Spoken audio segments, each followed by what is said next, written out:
Lewis Hamilton has had a profound impact in the world of Formula 1 and racing in general. Opinions may vary about the guy to the point where some will discredit his success, but statistically, he's one of, if not the greatest drivers to ever race in Formula 1. His career is well documented, but the same can't be said about some of his junior Formula teammates. Today, I'd like to run through the stories of 3 interesting teammates that Lewis Hamilton had in his junior career. I would also like to answer the following questions. What happened to these teammates? Where are they now? And lastly, are they still racing? These are the stories of Lewis Hamilton's teammates. To start off this video, I want to look over a driver with a very interesting yet extremely frustrating career and life. The photo you see on screen now is one taken in early 1998. It depicts the McLaren drivers that would race for the team that year. If you zoom into the bottom center of that picture, you see the McLaren kart team. On the right, you see a 13-year-old Lewis Hamilton, and on the left, you have 12-year-old Wesley Graves. Little is known about Wesley's childhood besides the following. He was born in Leicester and was the son of Steve Graves, who operated a construction company. He was in karts for 8 years before signing for McLaren alongside Lewis Hamilton in 1998. His driving style and results never impressed Ron Dennis at McLaren, so as a result, he was dropped from the team after a single season. He didn't stay in racing much long after this, quitting his dreams of becoming a racing driver by the time he was 15. Wesley was frankly lost in life, taking out his confusion and frustration with misbehavior and bad grades in school. He dropped out of school entirely as well, and for a very long time couldn't find stable employment. That, along with his failed racing career, left the family construction firm bankrupt and the immediate family destitute. While Lewis Hamilton was in a battle for his first world championship with Felipe Massa, The Guardian interviewed the Graves family in 2008. I'd like to read some key quotes from the interview,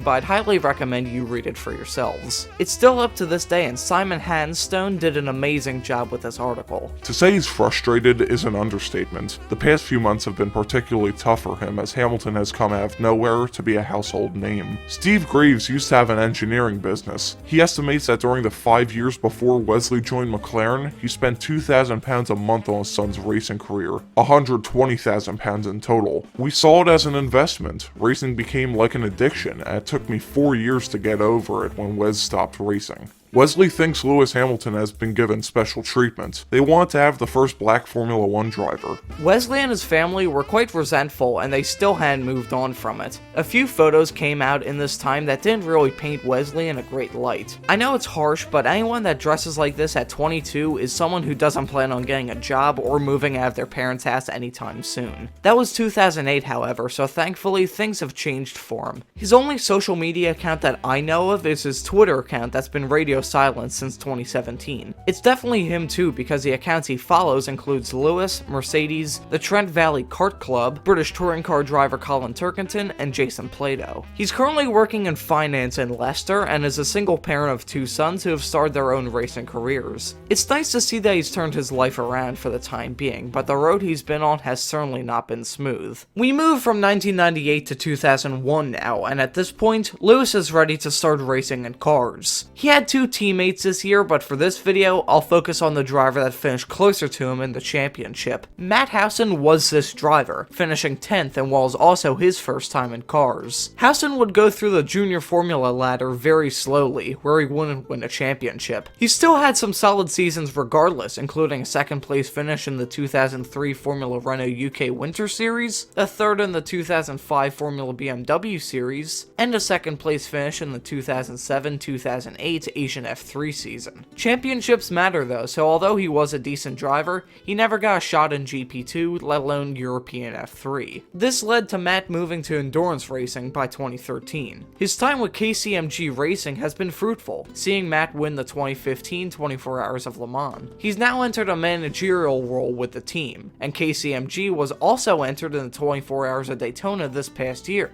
The team fielded the number 2 Porsche, which was involved in a great finish with them and the Pfaff Motorsports Porsche driven by Felipe Nasr. On to 2004 now, and Lewis's teammate in Euro F3 was Charles Wolsman Jr. I definitely butchered that pronunciation, so I'm just gonna call him Zwiggy from here on out. So with Zwiggy being a veteran and Lewis being a rookie, you'd expect Zwiggy to be better throughout the entire year. Well, that wouldn't be the case, as Zwiggy was consistent compared to Lewis, but in all the wrong ways. Lewis finished 5th in the championship, while Zwiggy finished 16th. He then went to champ car for the final race of the 2005 season in Mexico. Racing for Team Australia, this debut start would end well for him, finishing 13th. This season also saw him win the Toyota Atlantic Championship. This must have impressed My Jack Conquest Racing enough to hire Zwiggy for the 2006 season. He did decent in his rookie year, getting 13th in the standings. Unfortunately for him, Champ Car was knocking on death's door at this time, so Zwiggy disappeared not only from IndyCar, but from racing as a whole. That was until 2009 when he would race in the Le Mans 24 with Bicyclists, where he'd finished 7th in his class. Then in 2011, he was charged with a connection to a money laundering scheme that supposedly funded his racing career. He was cleared of all those charges in 2016 though, and he then drove an LMP3 car as recently as early October 2020. At this point, I can't find any racing results from 2021. At this point, he's 42, and I find it unlikely that he'll ever return to high-level racing. So there it is, 3 former teammates of Lewis Hamilton. There are other interesting drivers that Lewis was teammates with, but for the time being, I think 3 is a good number to end on. So let me know what you think. Which of these drivers did you find the most interesting? Let me know in the comments, and as always, have a great afternoon.